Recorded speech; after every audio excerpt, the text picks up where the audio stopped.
皆様、おはようございます。Good morning, everyone. It's 10 a.m. We would like to start the session Pioneering the Future with Cybernics for Healthy and Well-being Society.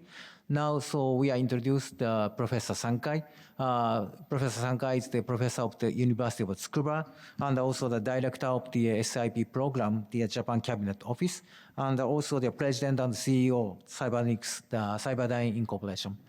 Professor Sangai, please start your presentation. Okay, thank you so much. So, good morning, everybody, ladies and gentlemen. Thank you so much to participate in this meeting. Thank you. So now I strongly wish to talk about our next societies by creating the very innovative Cybernics technologies. So now today I would like to explain about such kind of issues. Okay. So I came from the Tsukuba areas, just near Tokyo, 45 minutes from Tokyo. Okay, and our university has such kind of Nobel Prize and Olympic gold medals also. So both directions are very important for us. Okay, so this one is the history of the human being, especially in the Homo sapiens. Before this Homo sapiens, we had to change our DNA, but Homo sapiens create some technologies and have the different types of friends, and so make a little to large size groups. That one is the very important property of the Homo sapiens. And Homo sapiens creates and changes the societies like this. In those days, our main working area is a physical space.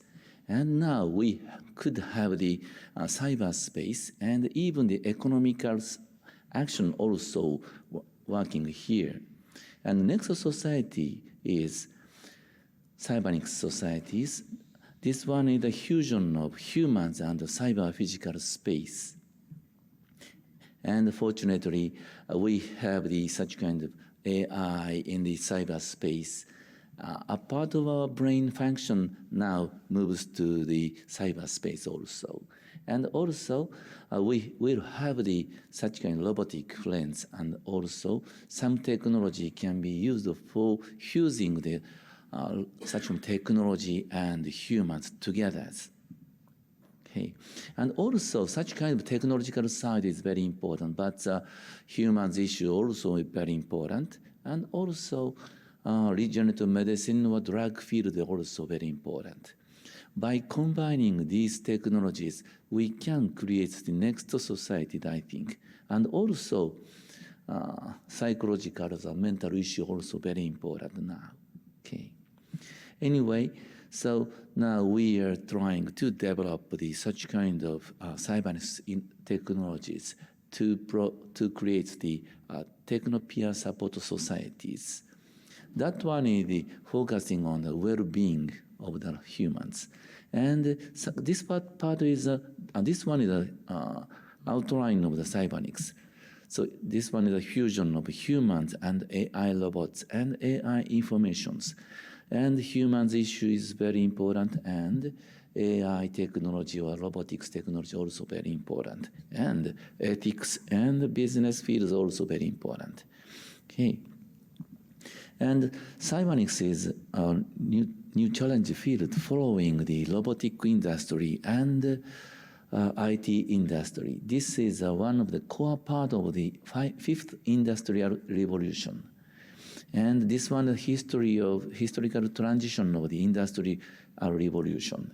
Now we are here, fourth industrial revolution period. Okay, but now our challenge is promoting to create the fifth, to promote the fifth industrial revolutions by fusing the biomedical technology and AI robots information technologies. And so health issue in the super aging society is very important for Japan, because now Japan faces on the very severe aging society problems. And maybe 2050s around, almost 40% members in Japan, Japanese members will be over 65 years old.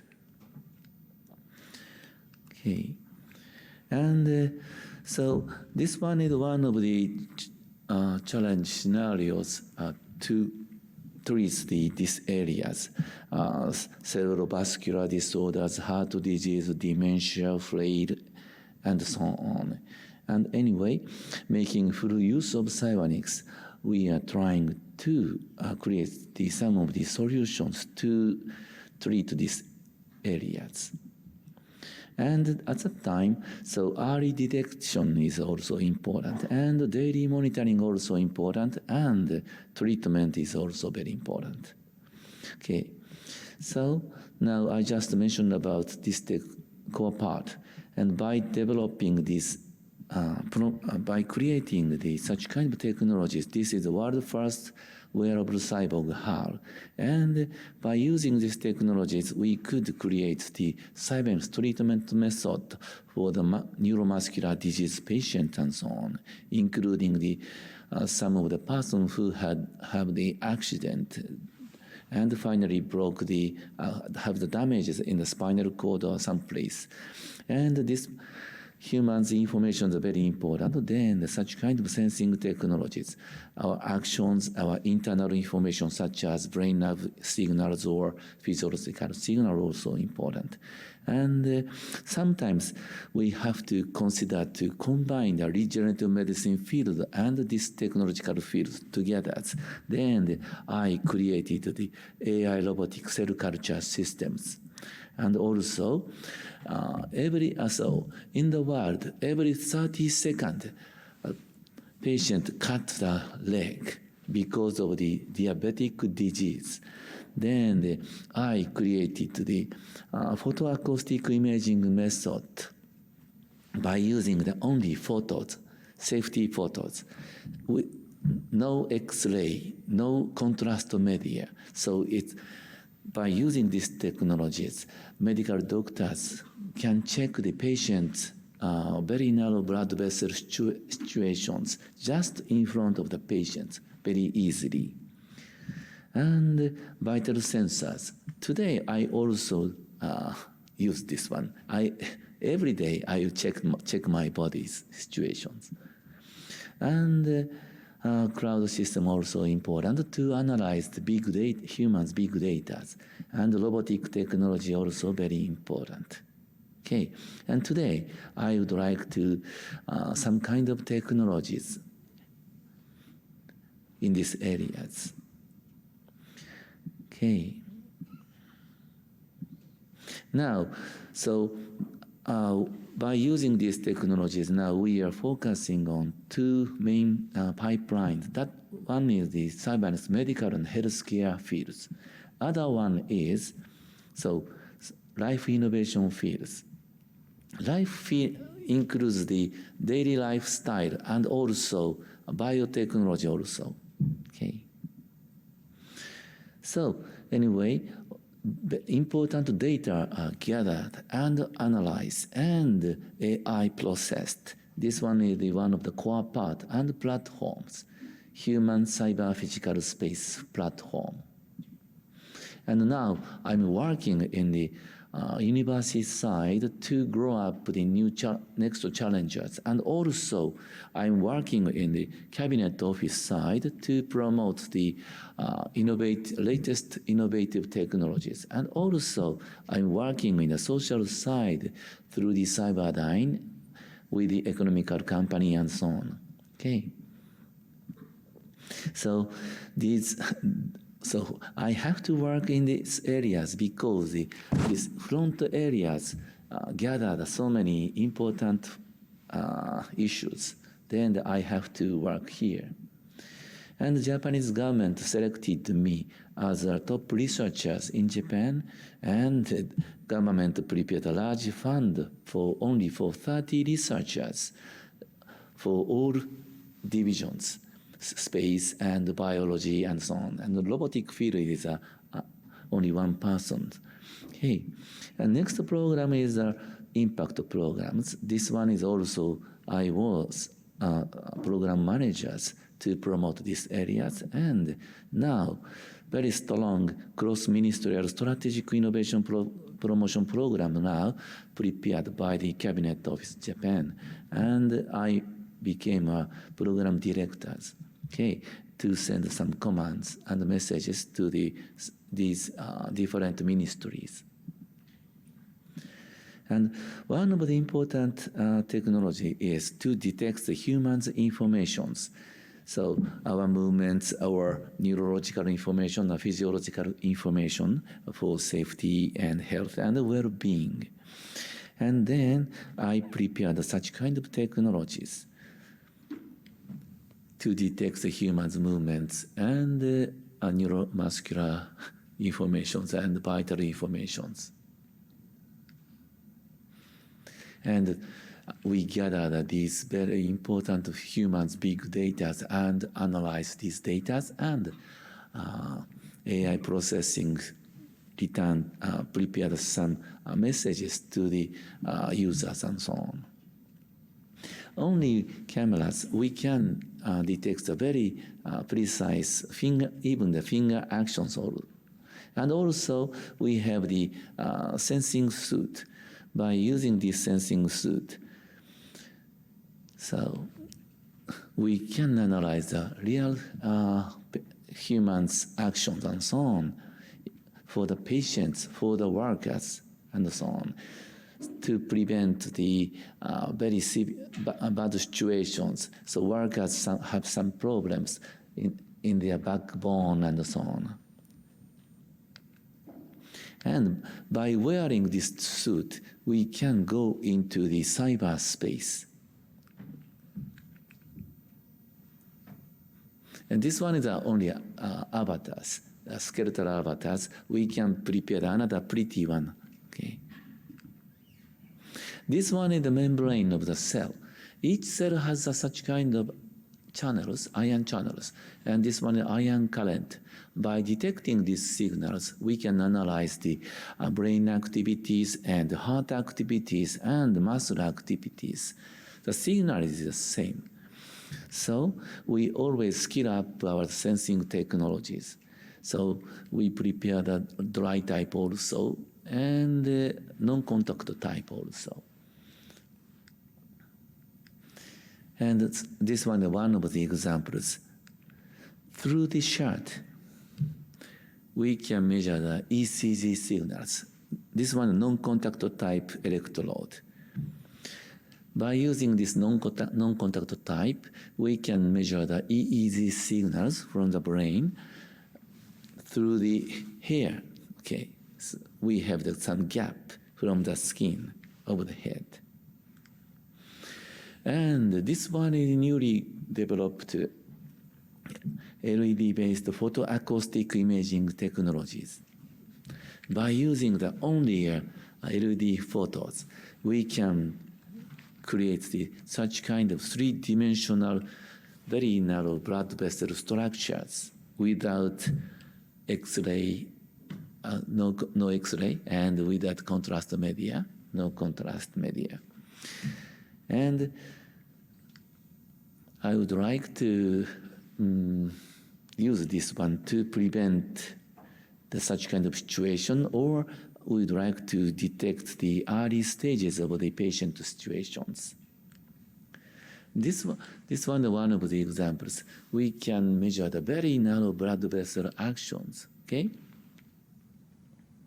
15 micrometers and 200 micrometers diameters and so on. And finally, by scanning the legs, so because some diabetic patients has a bad situation in these areas, blood vessel situations. But fortunately, we can improve our daily life styles. And also, recently, regenerative medicine method now developing. Then by combining regenerative medicine, so we can analyze and check the blood vessel conditions, even such kind of bad situations. Anyway, so now we are preparing this medical models. Current situation is this technology now distributed as clinical research models to the world. But this year, we will apply to obtain the medical approvals by preparing the medical models, okay? And this technology now used in the Stanford Medical School, Johns Hopkins, Harvard Medical School, Cambridge, and King's College, and so on. So very strong research institute use this device to make a diagnosis method for each disease. Okay, so these early adapter is also the new challenges, I think. And I just mentioned about the vital sensors here. So by using this device, only one charge, this device can be used 7 days to 10 days continuously. And this continuous measurement now promoting, and this is my heart functions. And of course, we can measure the breathe condition with the options, and the brain functions or our movements and so on. And every data is connected to the cloud, and the medical doctor teams and the patient and families can share these data. Okay? And so if I move, so these sensors detect my body movements. So if I have some problems in the walking situation, then this pattern changes to the bad situations. If I stumbling, then we can measure the stumbling, number of stumbling. So most of the patient most of the person, elderly person or some severe person who need care, so most of the case, maybe almost half part, so they will falling down, and they became some of the person who need care.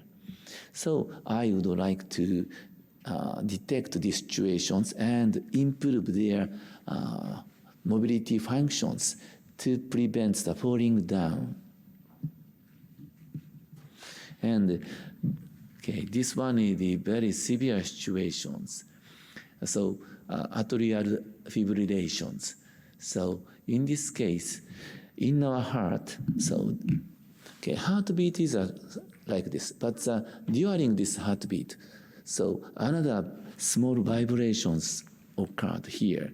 This one is the atrial fibrillation, AF. During these AF situations in our heart, some clots, thrombus, create, and finally moves to the brain or other place.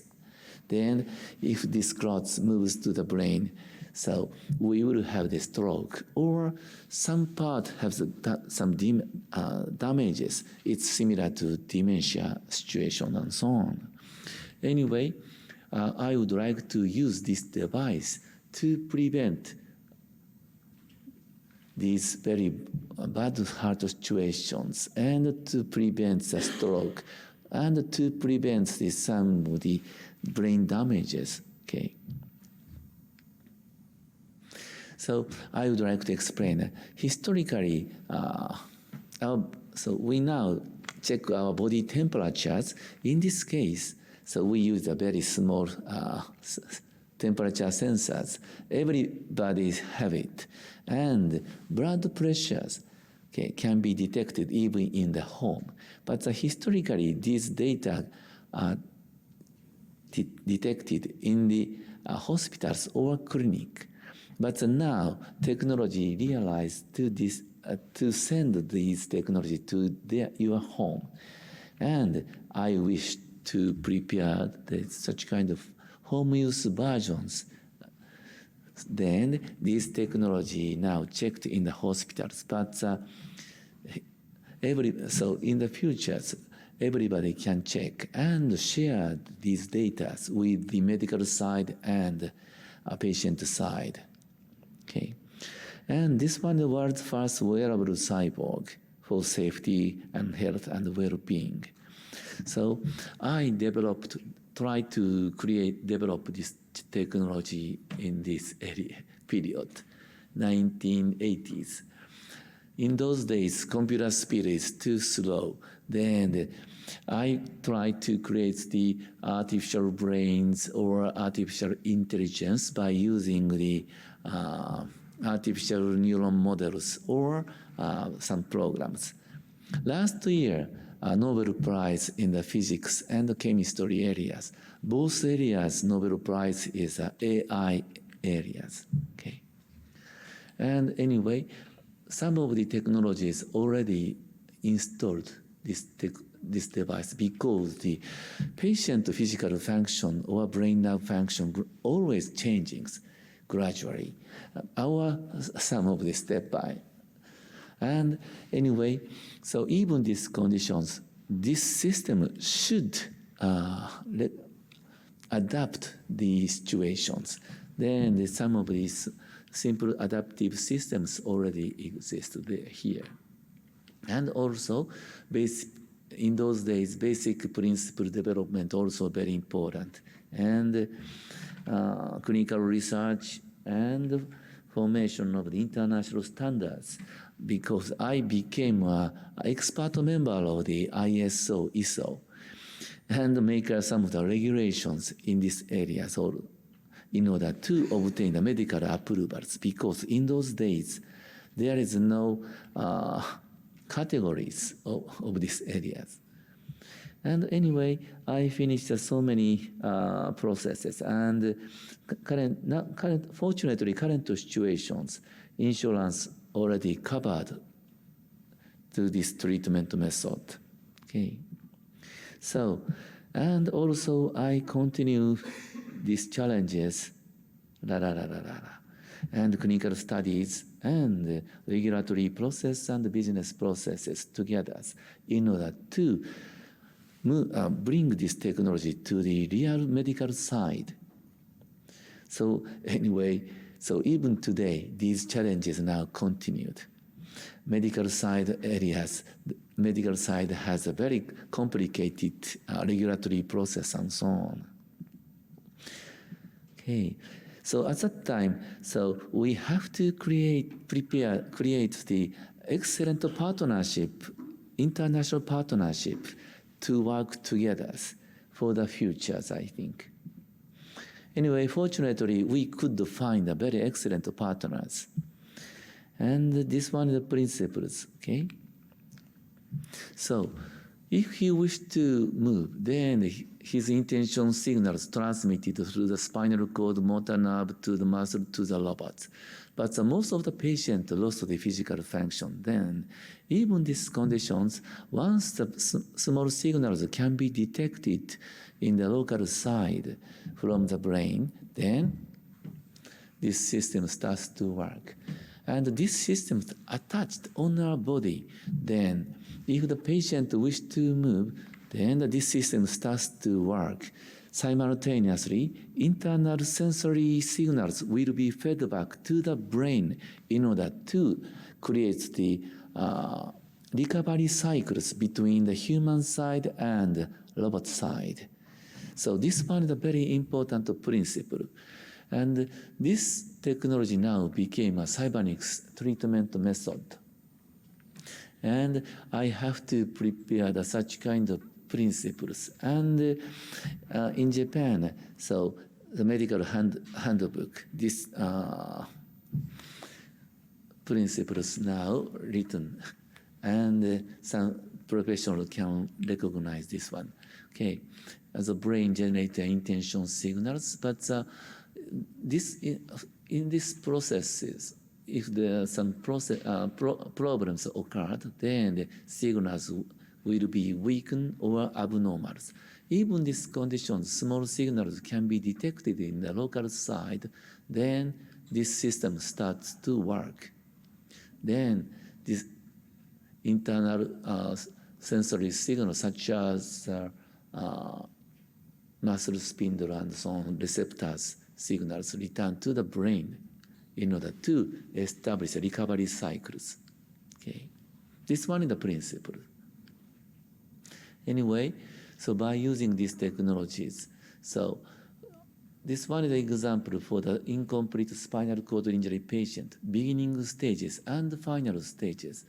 So important thing is after removing this technology device, then in the beginning stage, these types of patients always need caregivers. But after finishing these technologies, these types of patients starts to walk with cane and so on.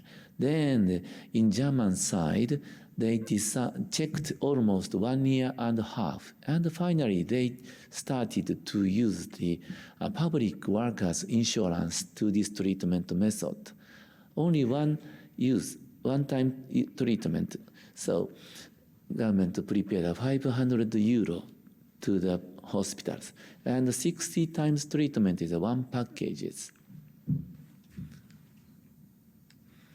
Okay. And now, so they Germany's government now try to add the international protocol data based on the ICH GCP protocol by using the general medical insurance coverage. Okay.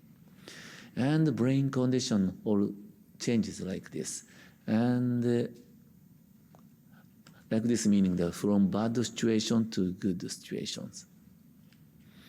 And this one is the examples for the, not the example, this one is a very important clinical randomized control trials for the progressive neuromuscular diseases. In those days, there is no treatment method in the world. Okay, SMA, ALS, SMBA, muscular dystrophy, Charcot-Marie-Tooth, and so on. So this one is the official clinical evaluation as a randomized control trials. Every disease improved. Then the Japanese government prepared a general medical insurance 100% to this treatment method. And in those days, so new drugs also imported to Japan, very expensive one, only one injections. 62,000 US dollars in drug, very expensive. And the patient needs 2 or 3 times per year for whole life. So anyway, we try to compare neuromuscular muscular dystrophy patient case. This green part is a treatment. Or maybe one-time treatment needs 30 minutes around, and 9 times the one packages. These even such kind of periodical use, even for the muscular dystrophy, patient physical function improved and muscle destruction conditions little bit gradually down. Okay, and SMA. I checked these situations after using the general medical insurance in Japan for 5 years. And I gathered almost 7,000 data and returned to the government. And this one is the results. So Spinraza case, that very expensive drugs. So 8 months later, it has peak. And even the progressive disease patient, physical function improved 11% up. But the HAR case is it has 9 months later, it has peak, and improvement is 155%.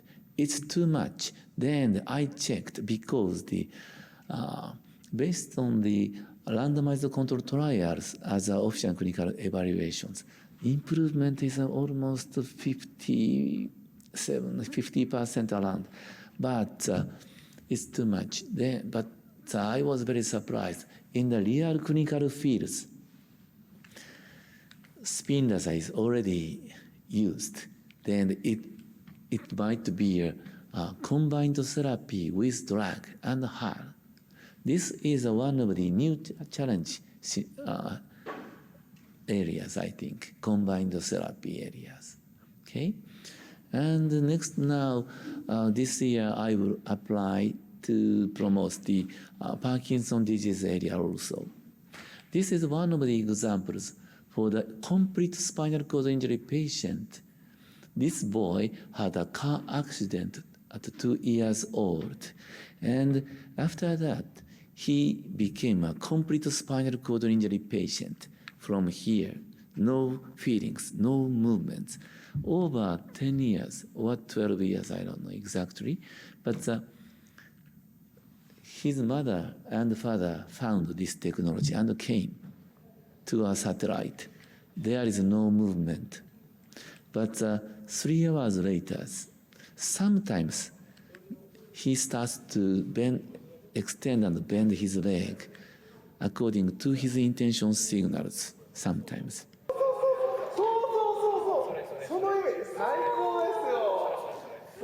So we recognize the importance to use this device for him.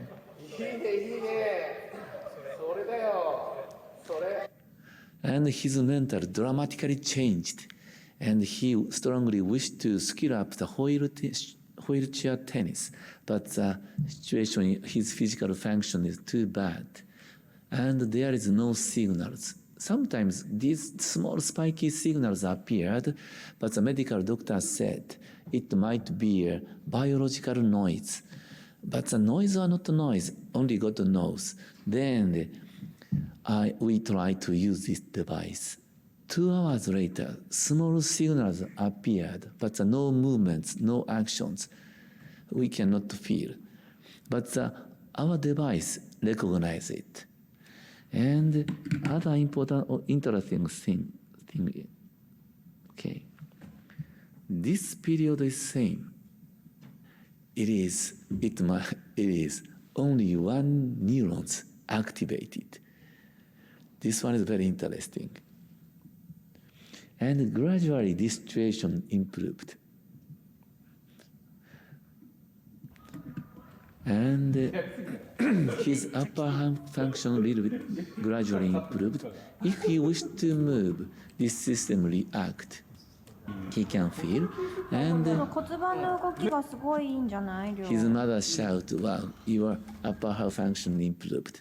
And please watch here. He tried to lift up his leg.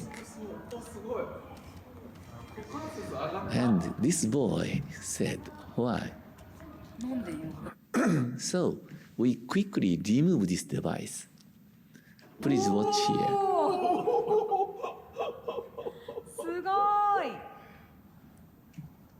Once again.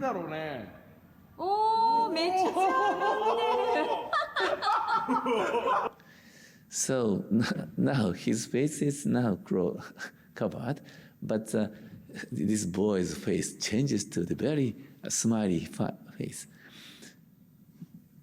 And 1 year and a half ago, he came to my office and he said, during these processes, he sometimes wished to go to toilet, but nothing happened.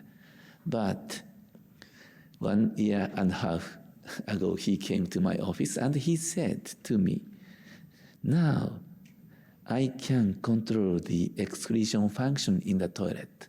Okay, or almost 100%. So he said, "I can live without my mother." Then he now starts to learn in the US universities. He moves from Japan to US by himself, alone. It's very fantastic for us. But I think number of neurons is quite low. Then the number of neurons is very important. Then I have to create such kind of technologies to increase the neurons by the regenerative medicine way. And this lady had a car accident 5 years ago, and first 2 years she stayed in the hospitals, and she often go to hospital. And after that, she sometimes go to hospitals to have the modern medical treatment. But finally, medical doctor said it won't get any better. So she came to our satellite. But she has the very strong chronos vibrations, and she always have to use the cane, okay, like this. We started to use our device 1 week, 2 weeks, 3 weeks, 4 weeks later. So situations dramatically changed, and totally 3 months.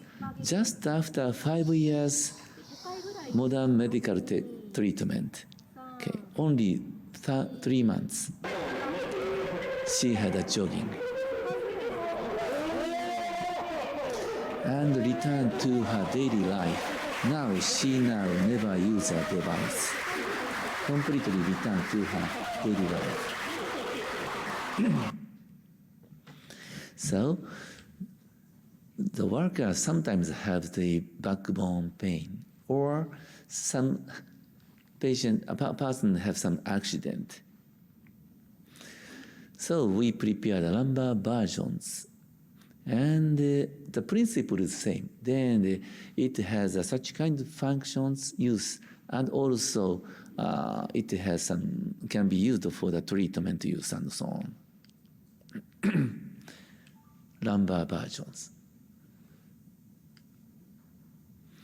This technology can be used for the workers' support or care support to prevent the back pain, to reduce the number of back pain patients and the users. But this technology can be used for the frail preventions, for the elderly workers or elderly person and so on. So this elderly person, 84 years old, she always uses walkers. Only 10-meter walkings, she needs a 27 seconds. But the 7-time use or 8-time use, she started to walk by herself without device. With walkers, walking speed increased almost 3 times faster than original situations. It's amazing. So I go to the Japanese cabinet office. Please change the social rules. So Mr. Abe, Japanese Prime Minister in those days, so he prepared committees, but he was killed. So, but the committees continued. Then the last year, situation gradually changed now. So Kanagawa prefectures, so they had a cohort researches for the elderly person, average age is almost of 75 years, who have some problem in the locomotive functions. Okay, then only 2 times use per week, total 10 times use. Okay, walking speed improved 36, almost 40, and the locomotion index improved almost twice. Okay, so such kind of daily improvement of the function is very important to improve their locomotive functions, and we can reduce the some severe person who need a care. It is one important challenges to reduce the public cost. And I prepared such kind of device, SML, and we could develop such kind of 2S size. But the Japanese FDA said to us, please promote another randomized control trials for the children. Unbelievable. But we promoted. Then anyway, so before Japanese processes, US FDA gave us the medical approvals for this device. Then the Japanese FDA watched the situation and tried to follow it. Then one of my strategy is for the Japan. So at that time, so we need to collaborate with the foreign countries to accelerate the Japanese speed. And next challenge is here. This one is a little bit secret. Okay. And this boy is a cerebral palsy boy, a Swedish boy. So in his whole life, he is 12 years old. So 2 weeks ago, came to Japan. So mother take movies. So if he can walk like this, but if he falling down, he cannot stand up by himself. In his whole life, he came to our satellite 1 day, 2 days, 3 days later.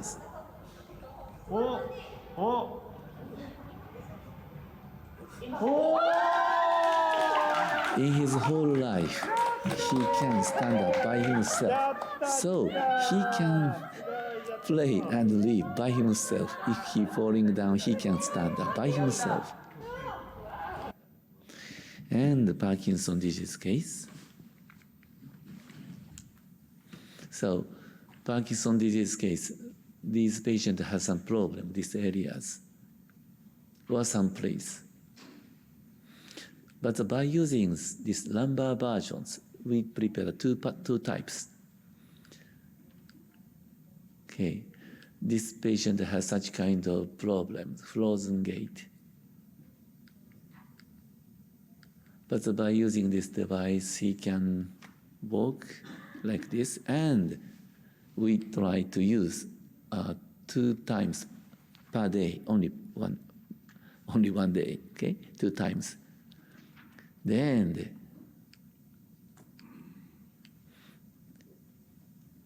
situation improved, and 1 month later, situation continued. But 4 months later, the function returned to the bad situation. Then maybe monthly use is a better use, I think. This result opened in the Japanese medical academic societies. Okay.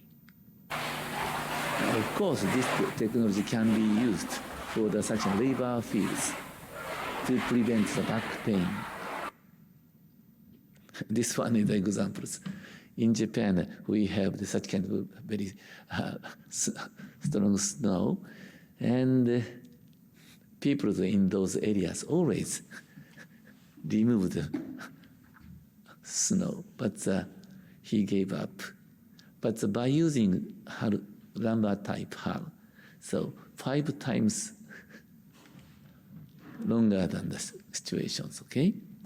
And anyway, this year, very important academic journals opened.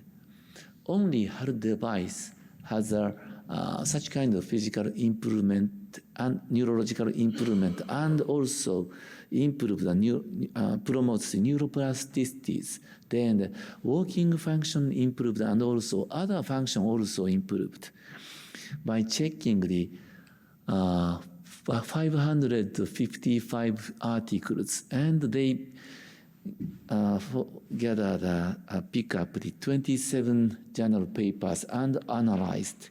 And finally, these journals results only HAL system have such kind of functions by comparing the other similar 9 types other device. Okay. And also by using these lumbar versions, wearable lumbar, cyborg lumbar versions. So in Japan, so to check the cognitive function improvement also now started. This specific clinical research is just started. And neurological function in the cognitive areas dramatically changed. Then maybe these results will open within 2 years, I think. And combining various Cybernics technologies, okay, Cybis and health. So follow-up care after the stroke or treatment, and improve the physical functions. And anyway, in Japan, this technology now covered by the general medical insurance since this January this year. And this technology can be used in the hospitals and homes and working areas, and check some situation, because if I falling down, this device recognizes my falling down situations and inform my families or some teams. Okay. Now we are connecting these data, and we try to make some of the patient groups to improve or maintain the suitable situations. And also now this journal is now open. So this one is the very interesting challenges for the mental side and psychological side. By using the health systems, okay, these health interventions improve the physical function, then the mental function also improved, and the family's situation also improved, and finally they wish to participate in the social side. These cycles started. So we checked this as many patients, and we recognized such kind of situation, and also we could develop these technologies to analyze the mental changes by using the mathematical way, by using the data. And this one is a regenerative medicine field challenges. Collaborating with such kind of professional persons, and finally, we recognize we could obtain the special technologies to grow up the cells, and we prepare the robotic cell culture systems. So by using these systems, so simple actions repeated in this box and so on. And by using these technologies, we could prepare the 3 layers real blood vessel and large neuron tissues. So I would like to use these neuron tissues for the patient who lost the large areas. Okay. And we have such kind of mobility technology with AI, and okay, we now prepared such kind of robotic AI chair. Okay.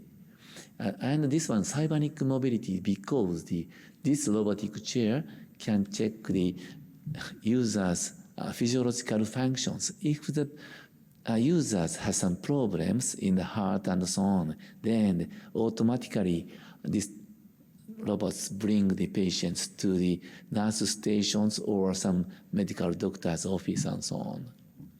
And so Expo 2052 here, just near. Okay, so we have. So I prepared future me areas. Okay, so by combining these regenerative medicine areas, our robotic area also. This is one of the interesting one. Cybernic master remote technologies. Okay. This master can control this robot. Okay.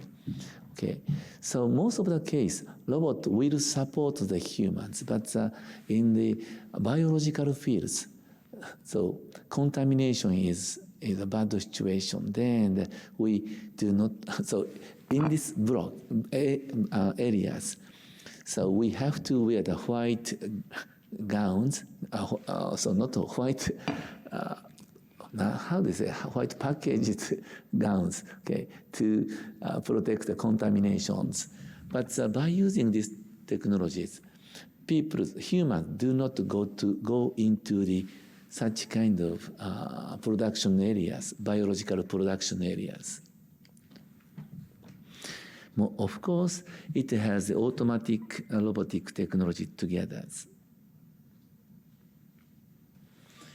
Oh, maybe I have to speed up this one, sorry.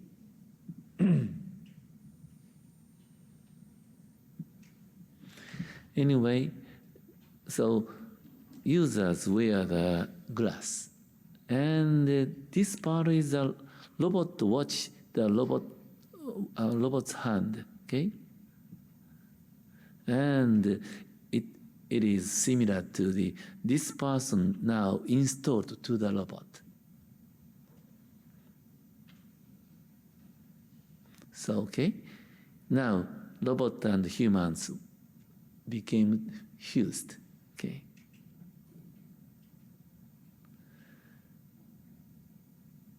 And robot also recognizes some buttons and numbers by itself. Through the internet, we can pick up some tomatoes and so on. And now, in Expo, personal pavilion, so this one is now demonstrated. And in the near futures, this technology will work with the children areas, our working areas, and elderly person areas, and so on. So this one is another me beyond space and distance.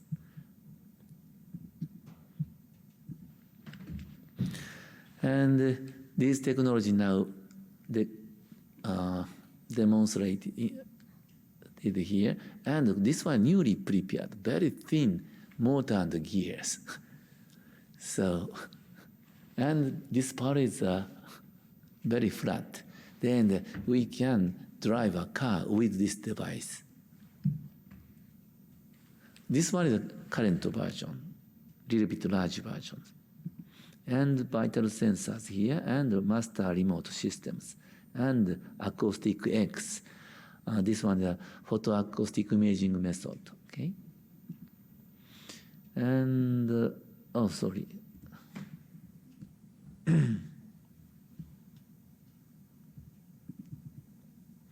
And just in front of Haneda Airport, we established the Cybernics Biomedical Innovation Base. All rooms are wet lab. Okay, so these robotic cell culture systems prepared, and also these robots also work in these areas. Very precise actions also.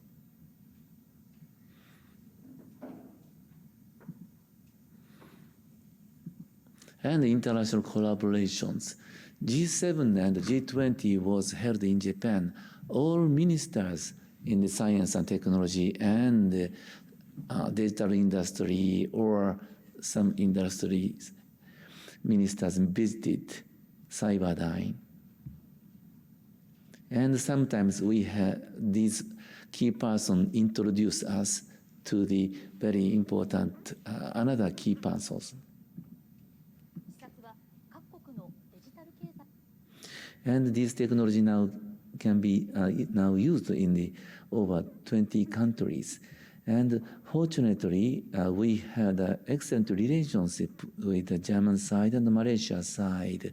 And next, I think Indonesia also, and Taiwan and also. But anyway, so Malaysia side is very special. They decided to create such kind of national neuro-robotic and Cybernics rehab centers. Important thing is Japan has the robotic industry and IT industries. Both of them are very strong, but new industry areas, Cybernics industry areas now, government try to promote, but they have to manage all of them. But other country case, if the other country will follow up the robotic areas, IT areas, maybe they cannot find a fruit. Then I think leapfrog is very important. Then the next generation technology is very important. So I wish to work with these very friendly international partners. Then I would like to install all of our technology to these countries and so on. And I explain another things to the new ministers. If you wish, I prepare I try to grow up the next generation challengers in these areas. Then that one is also very important for the human resource areas. Anyway, all of these data is now connected, and the data is now gathering in the medical side and the life side and working areas.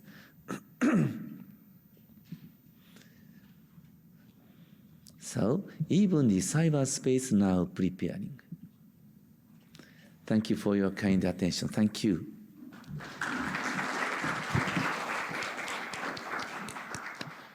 Thank you very much, Professor Sankai, for your presentation. Then we move to our next presentation. Now inviting Dr. Hafiz Bin please come to the stage. Dr. Hafiz is the CEO, Rehabilitation Department, Perkeso. That is the social security organization in Malaysia. And now today his presentation title is the Integration of Social Security and Cybernics in Malaysia. Dr. Hafiz, please start. Thank you, Norio-san, as Mr. Chairperson today. Good morning, everybody.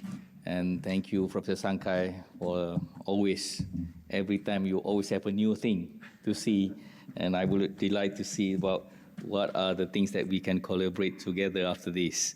And for me, coming from the Social Security Organization Malaysia, we think that this is one of our opportunity to look into how we can expand, how we can utilize the technology in providing the best care for our patients, and especially in our rehabilitation center.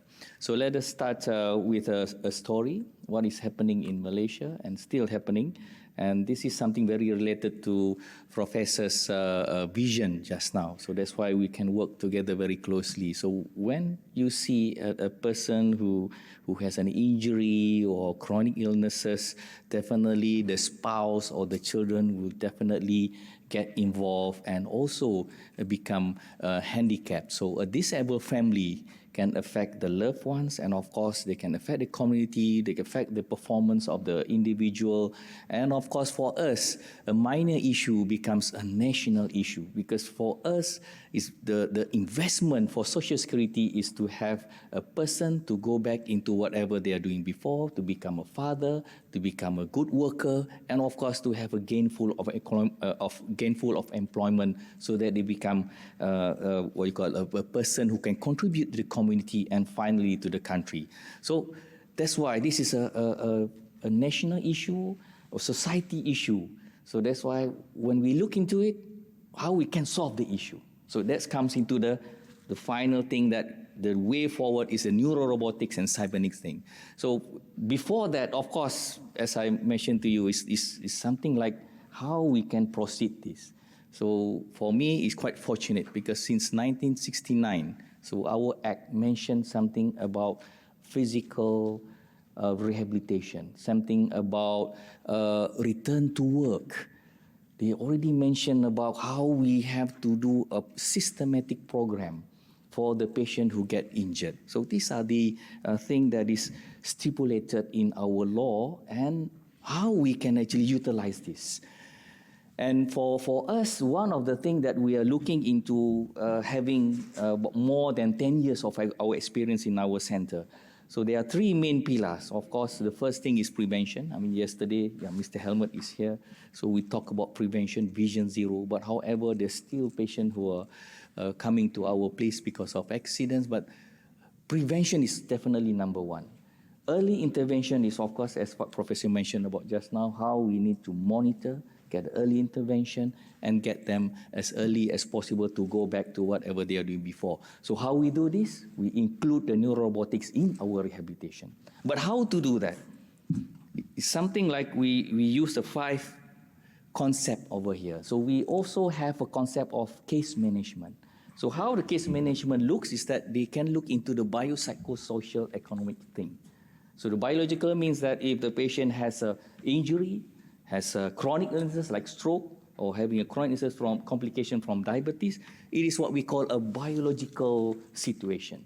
But when you look into the psychosocial part, the mental health, which Professor mentioned about just now, and the socio-economic, which is, you know, if you don't have any money, you have a lot of things inside your mind. So that's why we look into as holistic as possible to look into a biopsychosocial issue. And of course, to look into how to help into the intervention, the best way of how to provide the service to help them during this what we call recuperation period or rehabilitation period.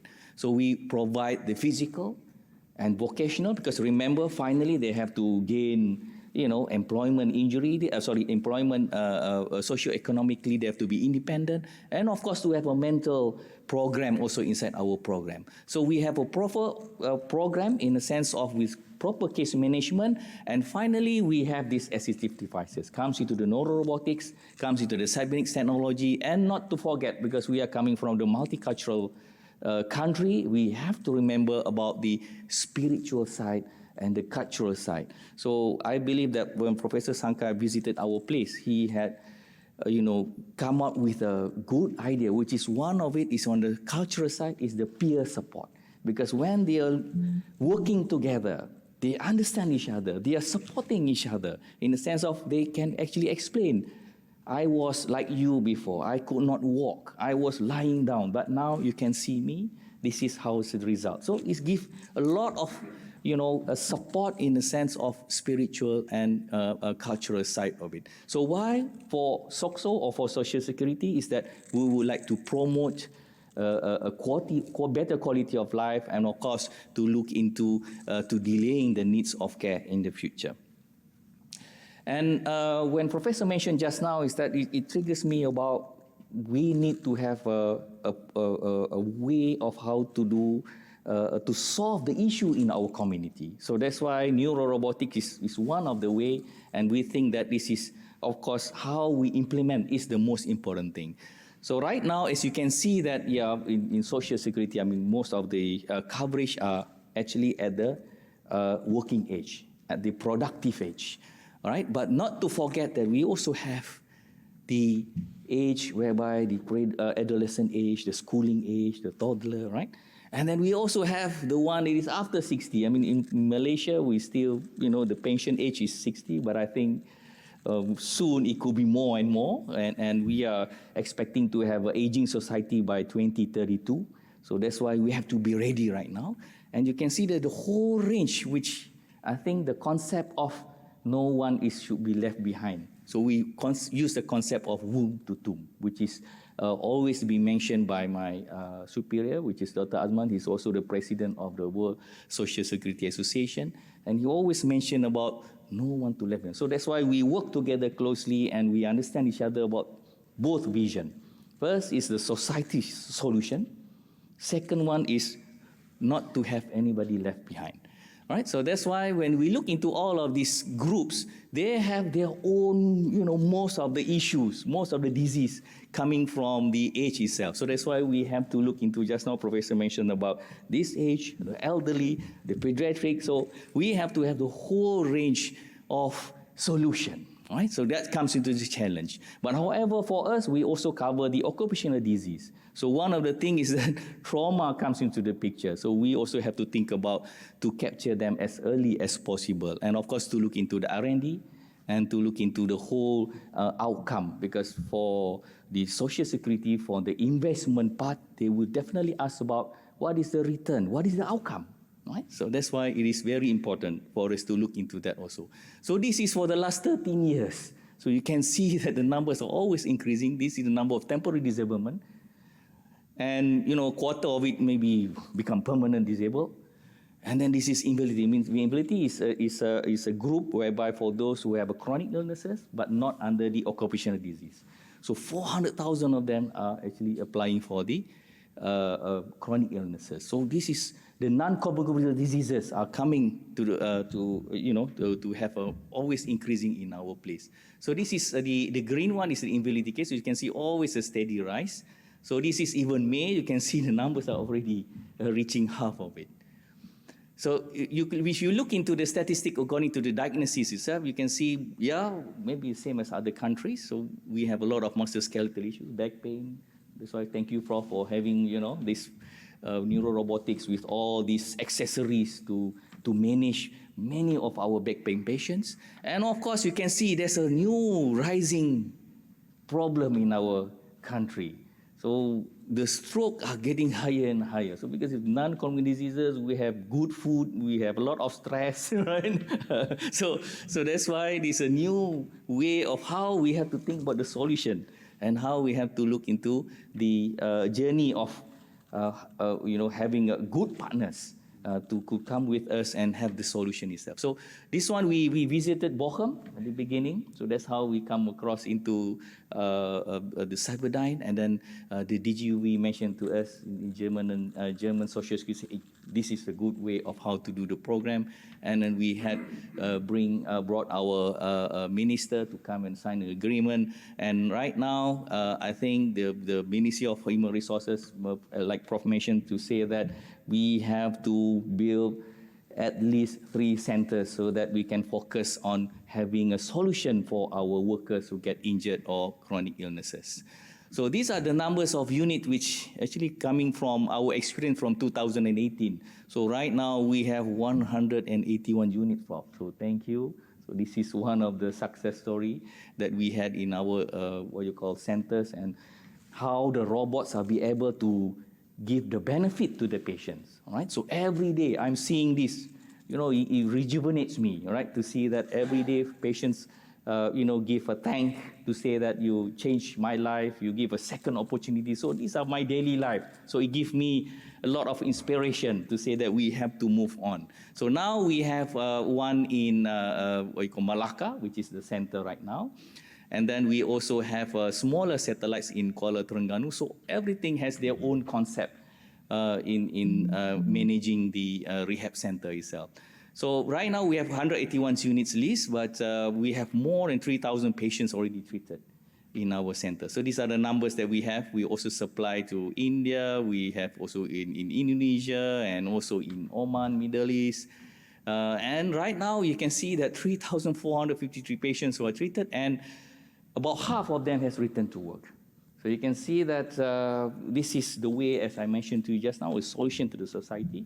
So we have half of them will be able to return to work, means they will be able to be independent, gainful of life, return to be whatever they will be able to do before. However, we also have, a severe case, like a traumatic brain injury or whatever, that is unable to be returned to work, but they will be able to have a better quality of life. They are more independent. They are less dependent of their, spouses, all right? So that their spouses can have their own lives too. So this is not included here because in our law, we want the best. We want for them to be independent, Prof. But this is something like a good result for us and something to tell about maybe in the future with all these new technologies you mentioned about maybe having the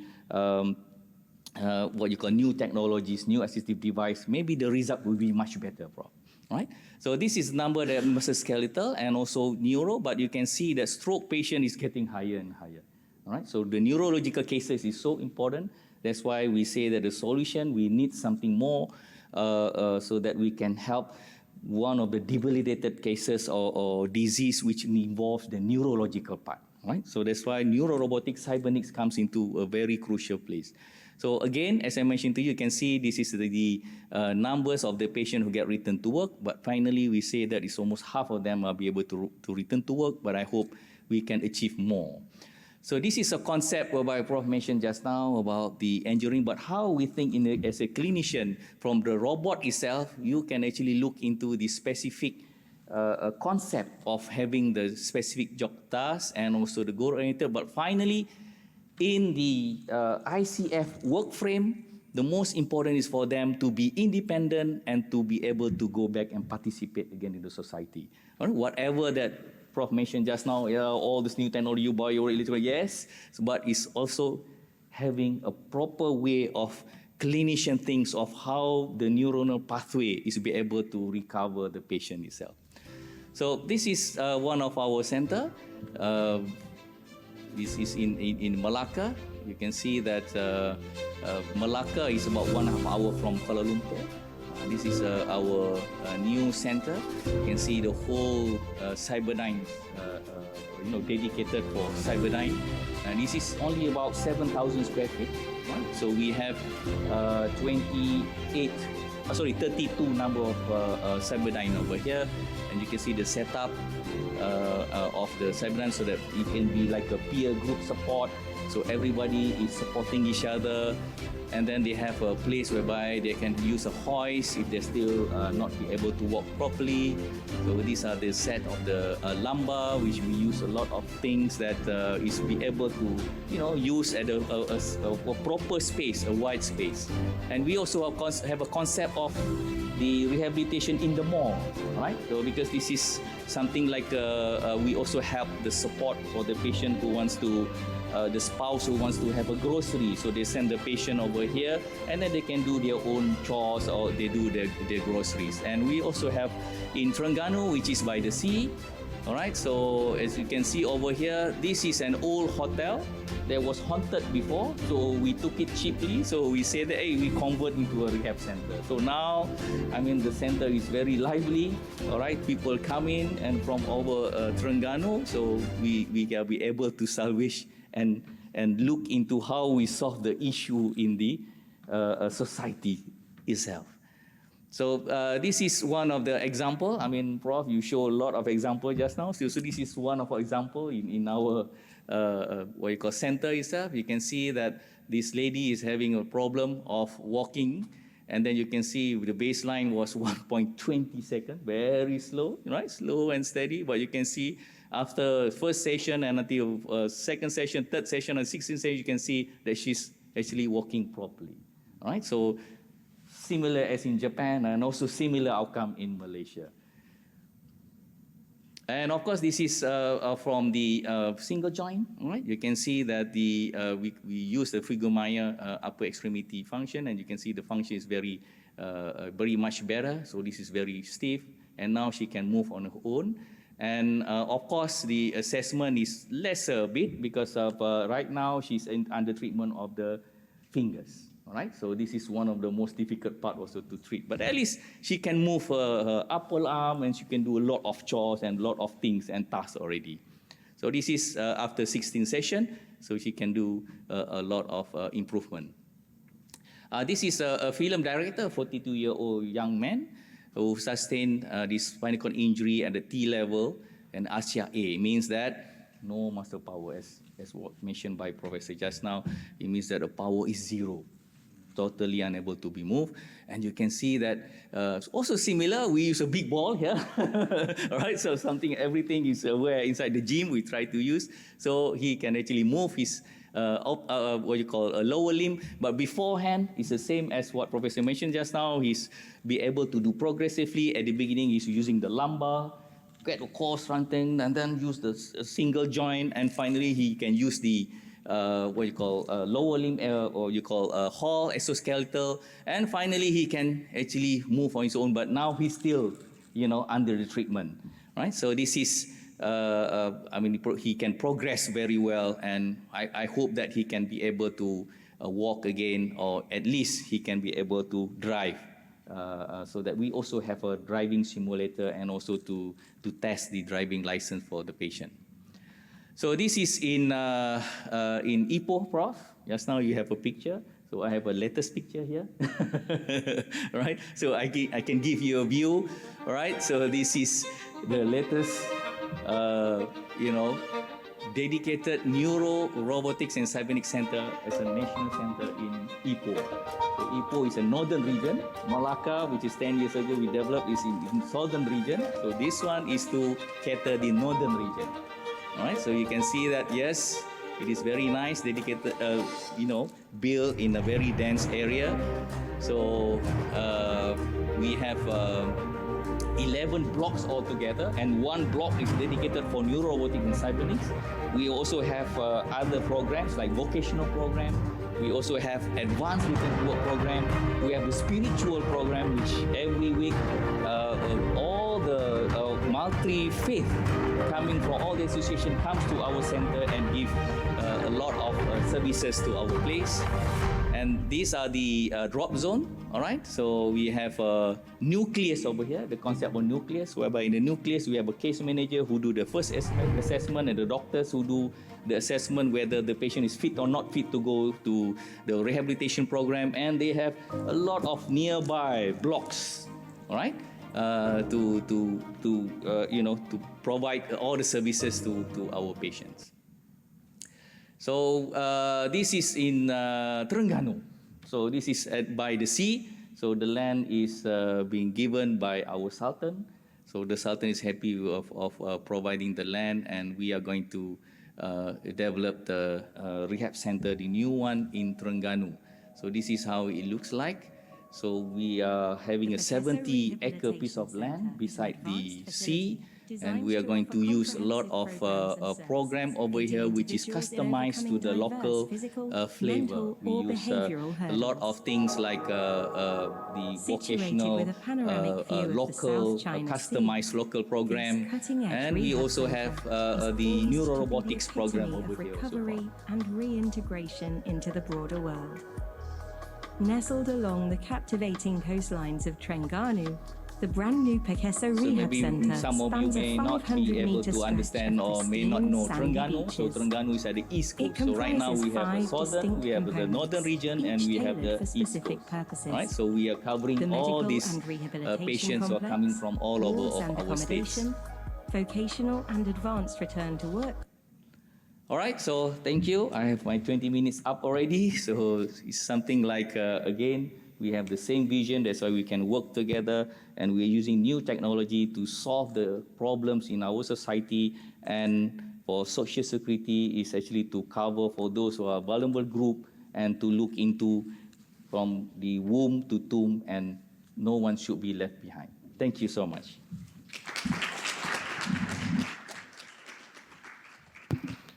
Thank you very much, Dr. Hafiz, for your presentation. Then we move to the third presentation. We are inviting the Dr. Jacob Thomas. Please come to the stage. Today, Dr. Jacob is the chairman of the Care Wellness City, and today's his presentation is the potential of Cybernics technology in medical city design. Dr. Jacob, please start. Thank you. I'm most grateful to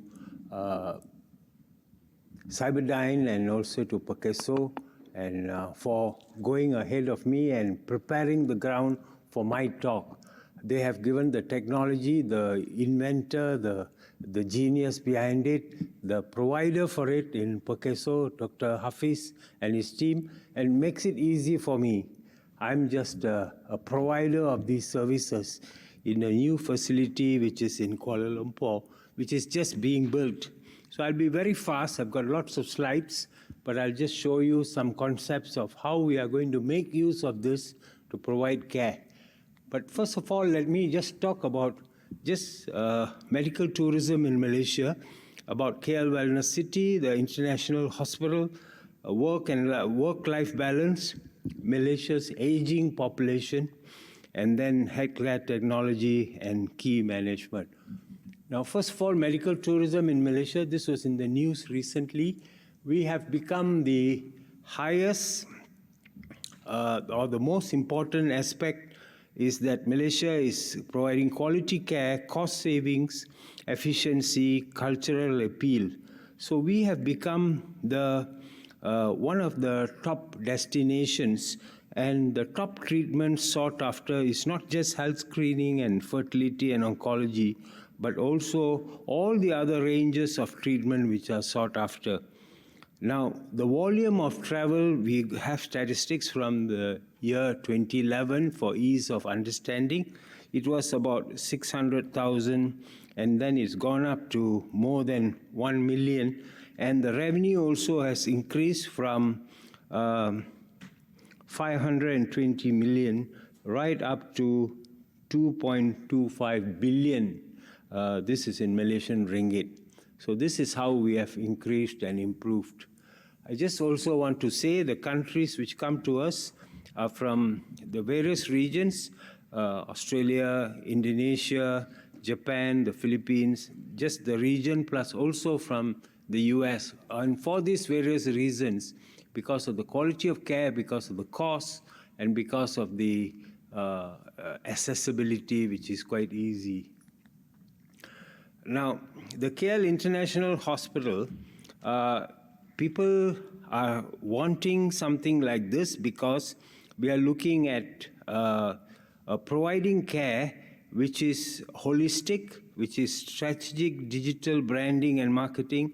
We're looking at G2G, we're looking at collaborative branding, we're looking at collaborative, the Malaysia Healthcare brand, which is very popular, country level holistic awareness. So we are doing various facets and looking at high quality, safety, affordability, hospitality, and seamless journey.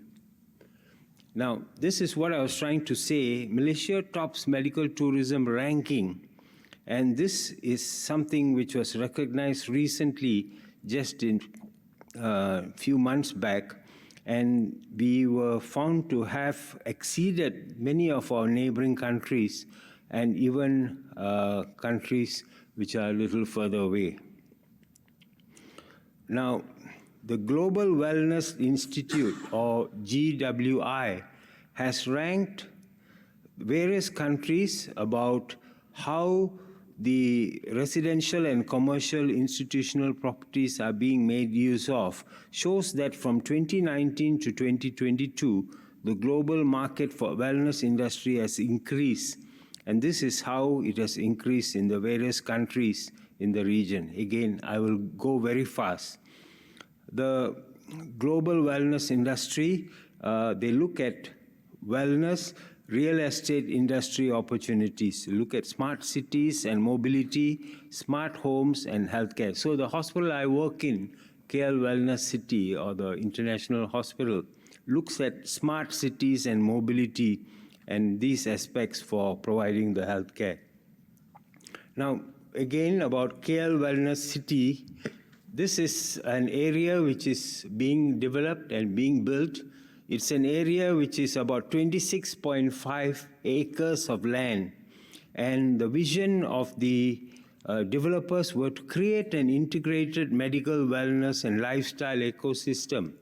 And this is supported by the Ministry of Health and the Malaysia Healthcare Travel Council. You see a bird's eye view of the whole concept, which is what you see that lighted.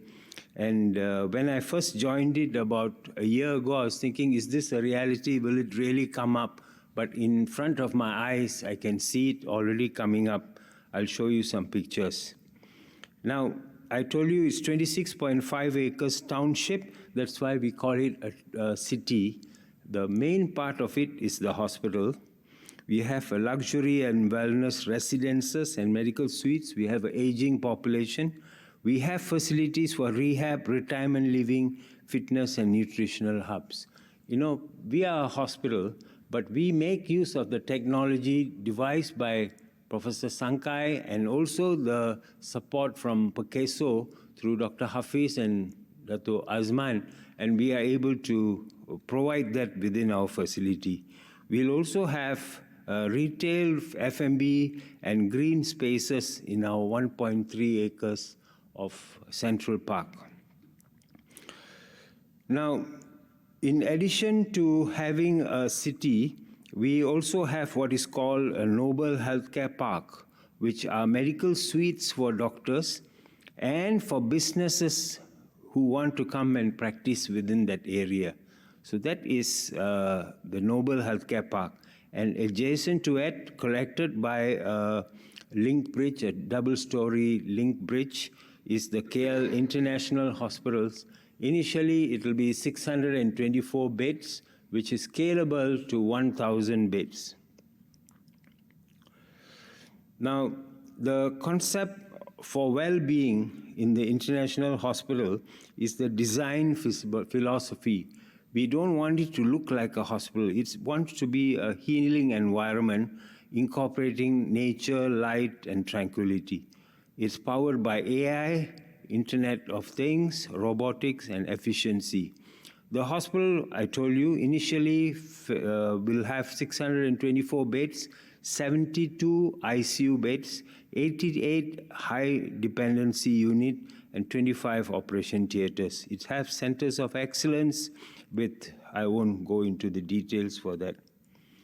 Now, we want to balance life and work together, and we have wellness facilities, active aging support. Malaysia is an aging population. We don't have enough aging facilities. So this is one of the initial efforts. Healthcare community design, and we also look at our aging population. By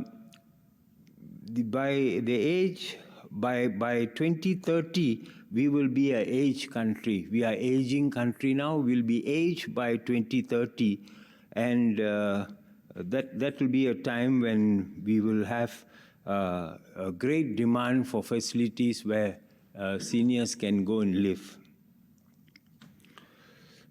Now, these are some of the facilities we have. Retirement resorts, both will be for independent living as well as assisted living. So within this whole facility, that's why we are having this 26.5 acres of land where we can put all these different facilities.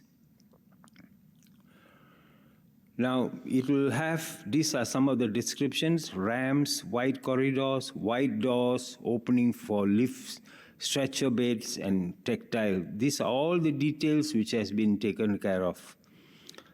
Now, in the KL Wellness City and Hospital, we'll go beyond treatment, focusing on prevention and wellness, seamless continuum of care, smart health ecosystem as well. Now, this is something which is designed for the future. Telehealth and Internet of Things will be integrated in. We'll have e-concierge, robotic delivery systems, geofencing, drive-through pharmacies, smart wearable devices, and smart health data integration. Now, so this is something, robotic delivery, which will improve the efficiency, accuracy, and precision. Even dispensing of medication will all be done by automated systems. Now, this is just to show you the location. It's within one of Kuala Lumpur's property hotspots, an area called Bukit Jalil, and that is a very strategic location. It's just about 35 to 40 minutes away from the Kuala Lumpur city center.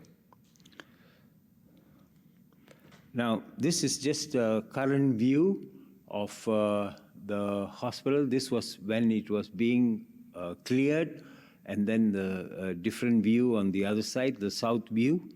And that has come up now. This is an actual picture of the land as of June 2025. It's come up even now. This particular building, the structure is already completed and up.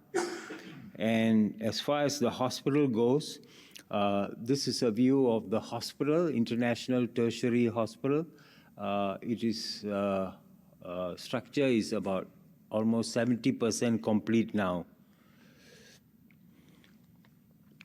Now, I'll just show you this video because this will give you an understanding of what the project will be like.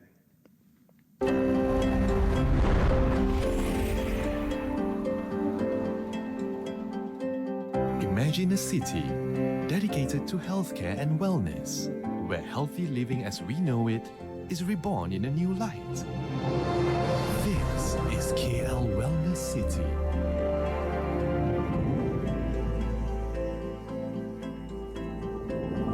Located in Kuala Lumpur, Malaysia, a nation with a rapidly growing medical tourism sector, and now home to the first healthcare and wellness city in Southeast Asia. An international tertiary hospital with centers of excellence and frontier technologies.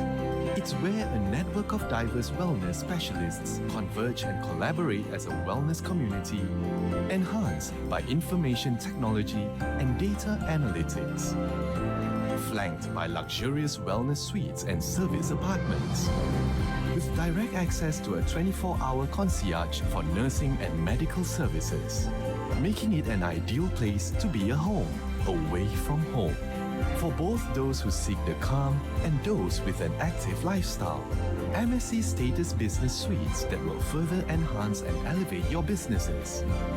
Located in the rapidly flourishing and highly accessible Bukit Jalil, making it easy to get to and irresistibly hard to leave. This is KL Wellness City. Here's to new beginnings. Here's to wellness. So that is overview of the facility. So we know that we are going to be completed soon.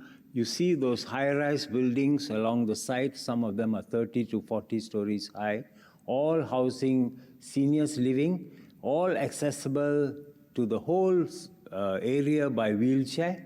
And we will have what you heard from Prof. Sankai and also from Dr. Hafiz. We'll have facilities available there for rehab, which will be a major focus, and we want to focus on wellness. So this is we are actually the beneficiary of what you heard the two speakers before me saying. So this is the KL Wellness City, and we are looking at how we can go forward and provide care not just for the community. We have a lot of, I know that Pakeso even allows foreign workers in the country to get treatment from there. So we will also be looking at doing something like that and having a center within our KL Wellness City. So we are looking at being one of the biggest centers in the region, and the facility will not be any less than what we see in international facilities, which has the support of our Ministry of Health and others. So thank you, ladies and gentlemen. That was a quick overview of the KL Wellness City. Thank you.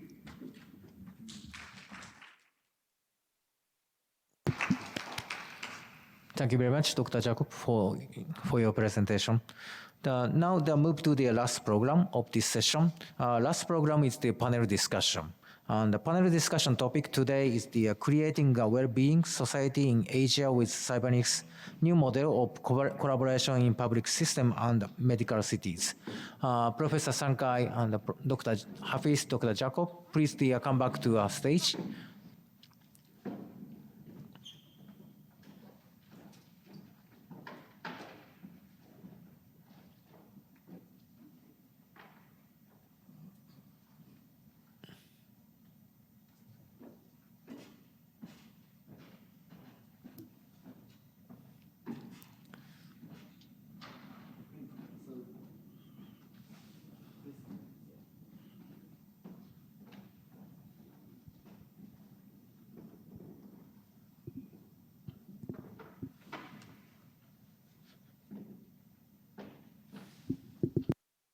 Now, Professor Sankai, please start the discussion. Thank you.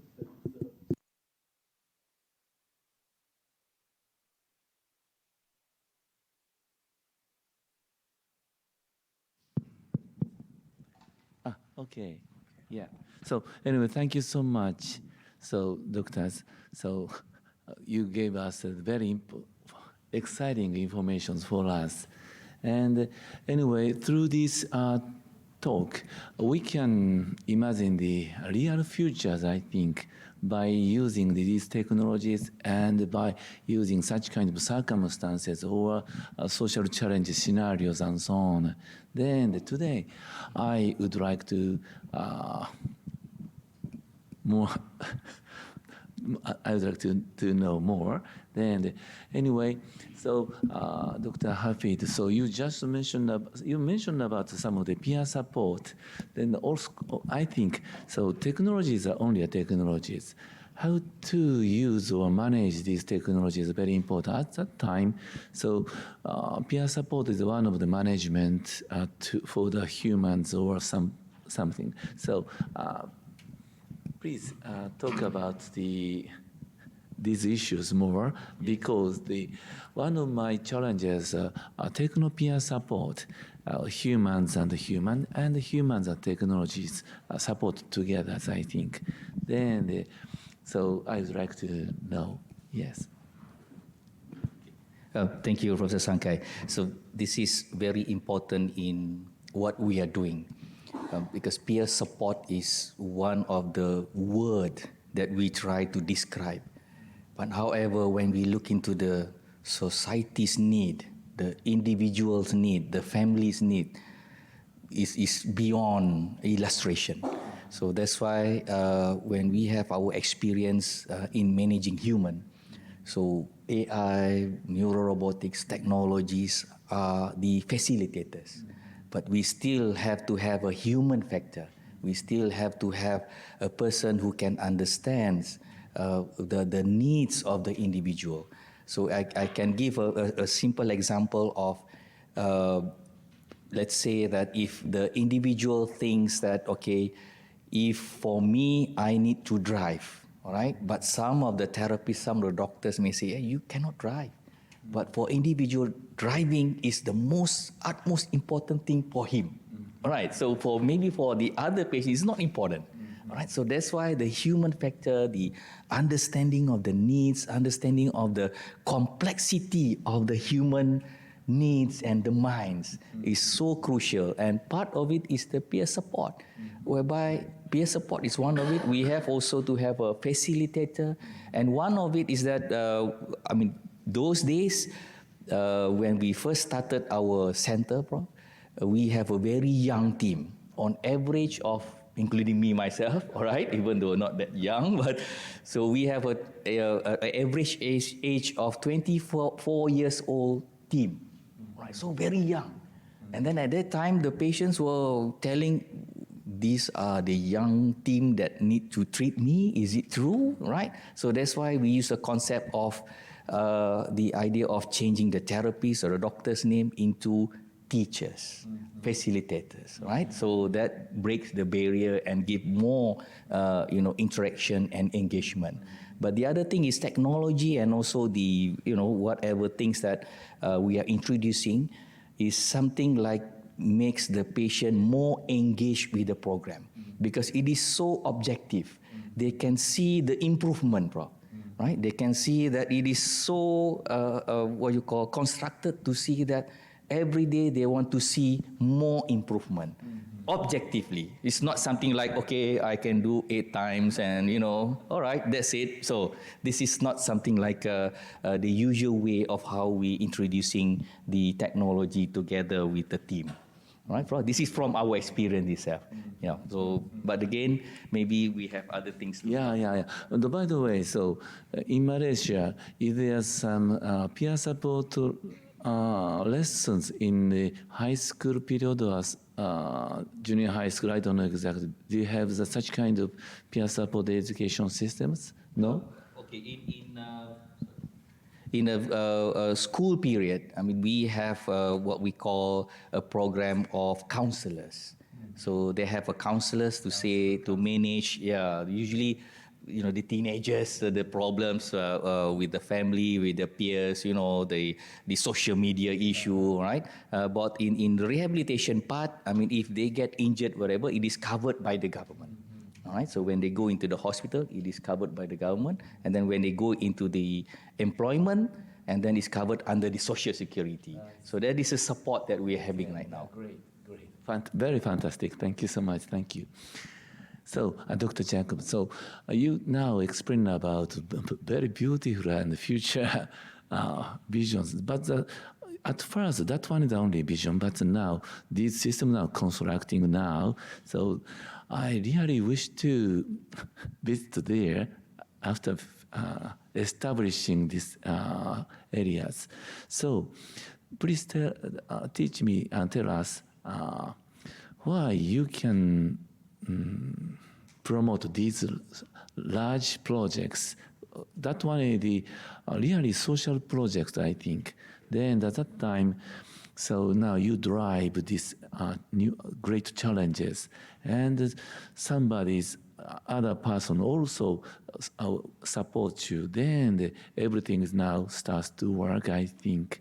And you also mentioned about the medical tourism, and you informed me. So I also found surprised. So Malaysia is the #1 countries for the medical tourism. That one is, so in my personal feelings, I visited so many countries, but in Malaysia, so very comfortable areas. So people is very comfortable.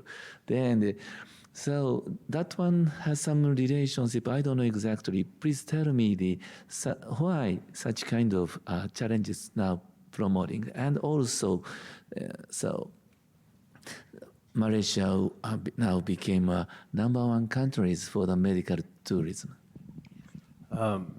Prof, this is a very long-standing issue. Malaysia is a different country today from when I was a small boy. When I was young, I had a sister who was 5 years younger than me, and she had some heart problem where we went to the best doctor in our country. Then they said we can't do anything. We went to Singapore. They said we can't do anything. So they sent us back, and then they said you can go to this country. I'm not very young, so many years. So I'm talking of the 1950s. They said you can go to this country called Australia, and in Adelaide they treat this kind of disease. But those days, to go there, you must travel by ship, and it's very expensive. We didn't have the treatment or the money. She died. But today I know that condition is a heart condition called tetralogy of Fallot, which is done almost every day in our hospitals. And it's so common, and it's affordable. So today, we don't have to go outside of our country. Rather, there are many countries in the region who come to us because culturally we are similar in that region. We have good doctors, internationally qualified. We have good facilities. What you see is one of the reasons. But the cost is kept low. Even countries next door, it's in the paper, so I don't want to hide. Even countries like Singapore, 1 Singapore dollar is 3 Malaysian ringgit. So the amount you charge, let's say 80,000 ringgit for heart surgery, it costs 80,000 Sing dollars in Singapore. So Singaporeans are coming to us. Some countries is nearby, and some countries they cannot get appointment very fast. Even my family who live in Australia say they have to wait 3 months before they can get appointment for MRI, CT scan. But you come, it's very fast. Wow. So I think these are the reasons why people feel comfortable, because of the quality of care, because of cost of care, and also the doctors are good. Doctors are able to communicate.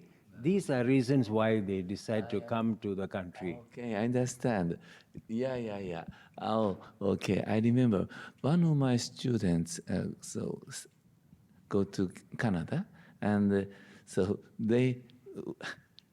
he needs some medical check, but he have to wait almost 3 months. Yeah, so I'm living in Japan. So if I have some problems, then I easily go to hospital and quickly checked. That one is, I think, common. But in the world case, that situation is not so common. Okay, I understand. Wow, great. Okay, anyway, both of you now preparing such kind of center of excellence, and this area is really will be a core part in the medical and healthcare areas.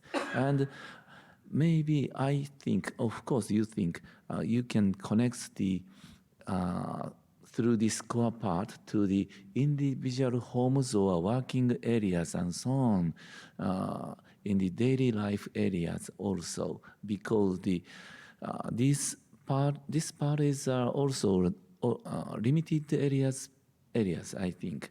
But after finishing the treatment or the care service, then they have to return to their daily life. But during this daily life, we have to watch the some situations to improve to maintain the situation of the persons, I think.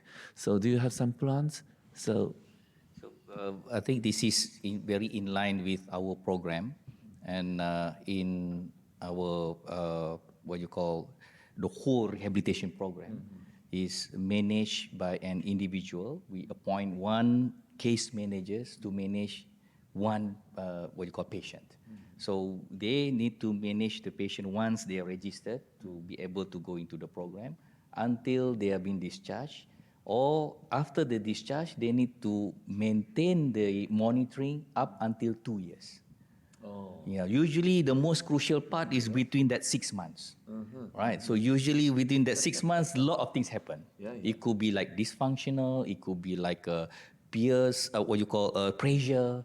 It may be one of the most common one is the pressure from the supervisor, because the supervisor may say, "Oh, you were much, better before you were sick," right? So there's a support. There's not more support on that.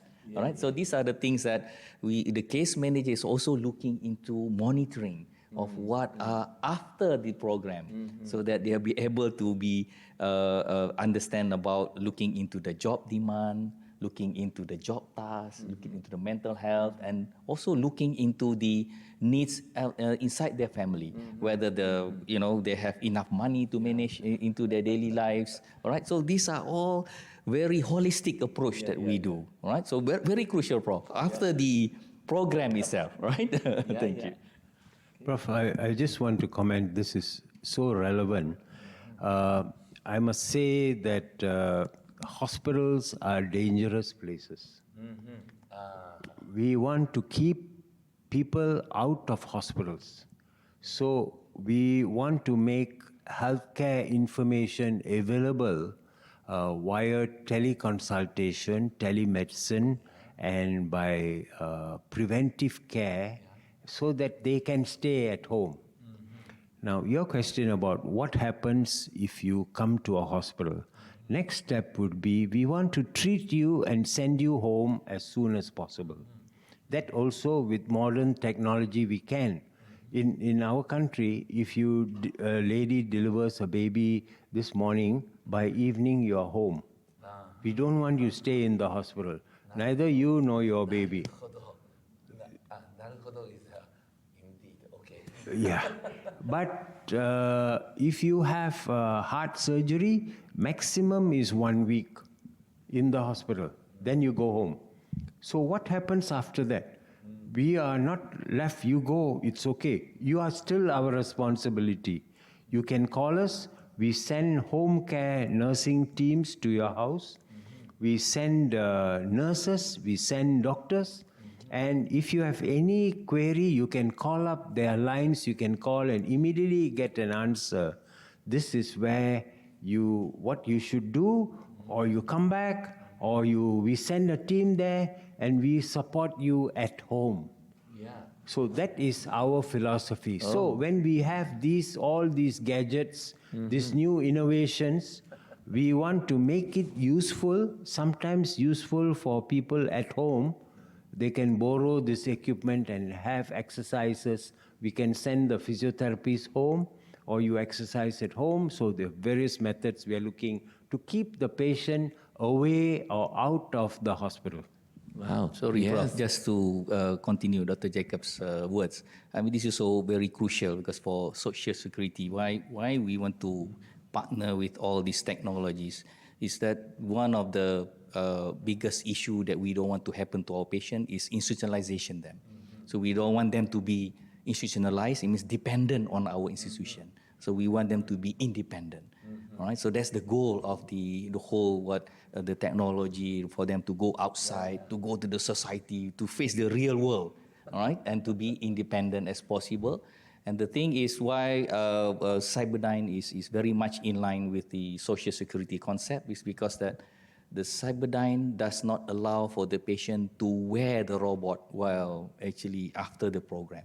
So most of the other equipments, they say that they want to sell the equipment so that the patient can use the equipment so that they can get more profit.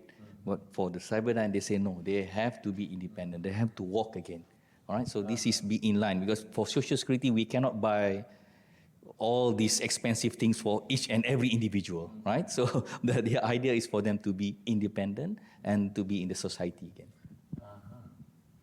Prof, I must add to this, we can go on talking about how CYBERDYNE has changed not only the life, the expectancy, but also the quality of life. And those days, if you have a spinal cord injury or a nerve injury to your arm, you are asked to stay at home. That's the end of you. Now you have hope.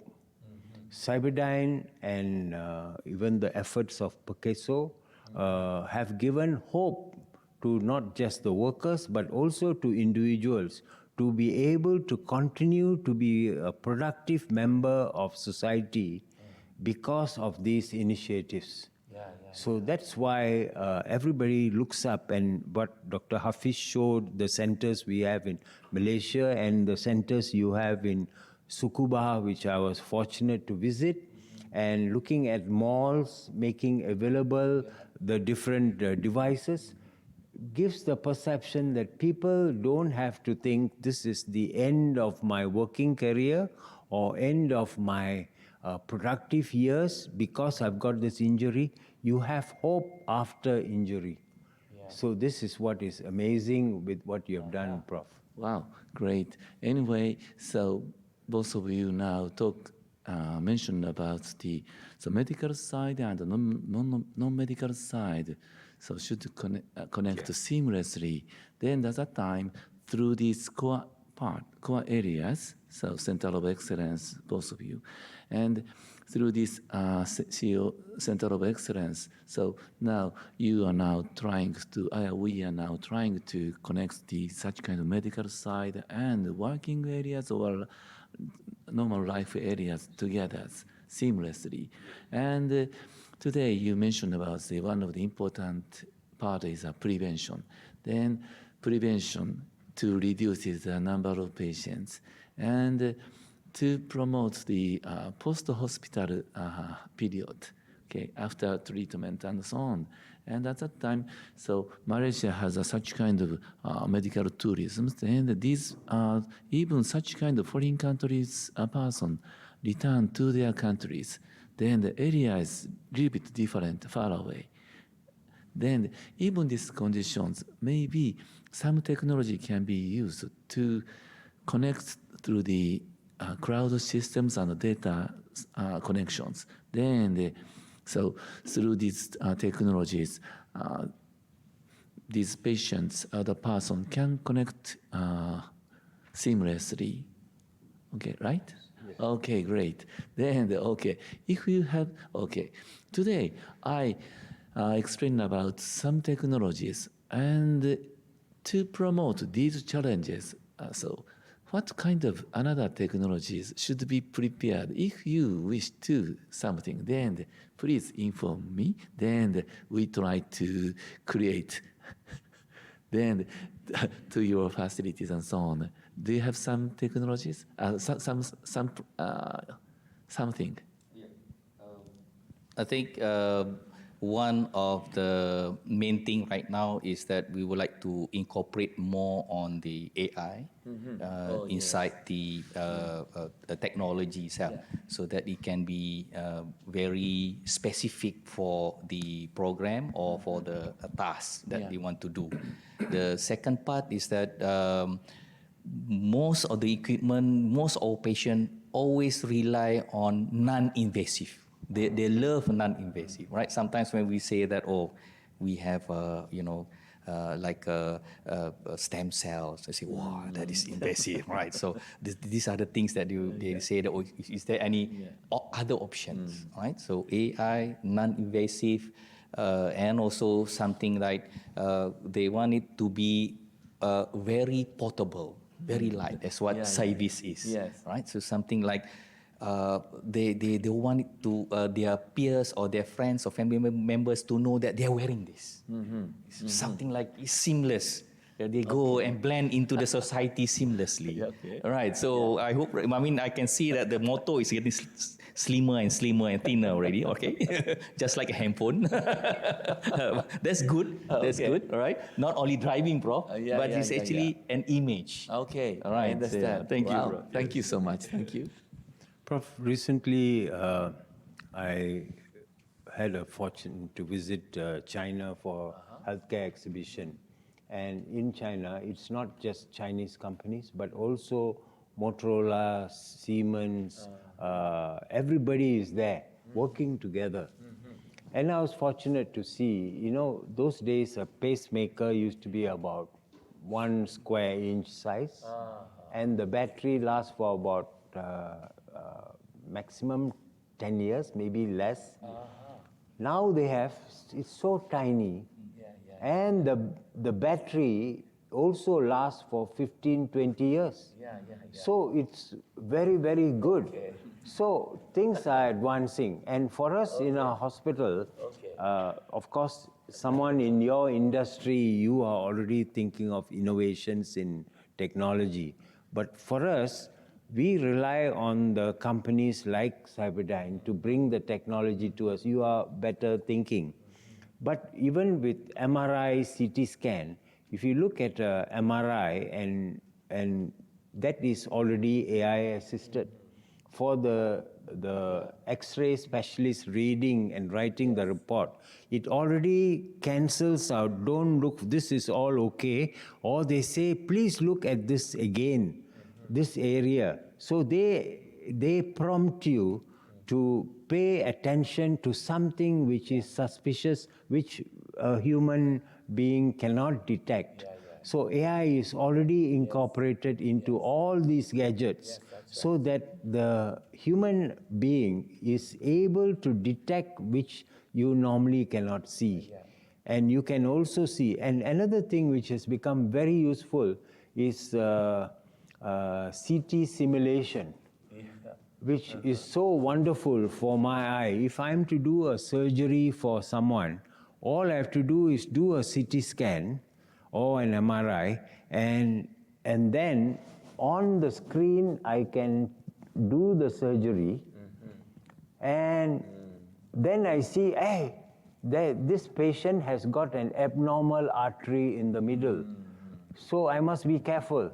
So tomorrow when I go in to do the actual surgery, I will look out, is that artery there, so I don't cut it. And that would be the end of the... So technology has advanced so much to help the doctor, help the clinician to do surgery in a way which has made life easier for the medical profession, all to make sure that the patients are safe. Okay. Yes, Prof. So one of the things that I was thinking is that for us, the international collaboration is also important. So we, as a social security, we also have to look forward to look into the affordability. So to look into this, maybe with the collaboration of the transfer of technology, maybe to bring into Malaysia, which is maybe a cheaper option. So it brings in the future to say that one day, the industry can be like a global one. all right? So it can reduce a lot of costs, and it can give a lot of ideas coming from many scientists, and also intercultural thing, which is maybe something that both countries can learn. So we definitely open for us not only to become player, the player or the user forever. We also would like to become the player one day, Prof. Thank you. Wow, thank you so much. Sankar, I just want to add, an example is both of you. Yeah. For my knowledge and for this region, I've seen how Pakeso and CYBERDYNE have worked together to take your knowledge, not keeping it to yourself. Take this knowledge and give it to others. Yeah. I've seen you both doing it in countries like Indonesia, where they want something like Ipoh and Kuala Terengganu and all to be created there to have better quality of life. Same thing I know you're doing in the Philippines. And there are many other countries who can benefit from this. And I just told that Hafiz has been invited by countries in the Middle East to come and do this. So however advanced you think a country is, but these basic things which are necessary for human beings to live a better quality of life in their working life is something which you have demonstrated is possible to happen. So this is what I think we are in the right track. We need to push further. We again have to make it more affordable and work with governments to do this. Sometimes as individuals we might not be able. For example, your company is supported by the government, by the Ministry of Human Resources, and you also are sitting on the cabinet. So it's an example of how we can work with governments and convince governments who are mainly politicians, but we have to think of people. Okay. Wow, great. Thank you for your excellent comments. Thank you so much. Anyway, let's work together and let's pioneer the future together. Thank you so much. Thank you.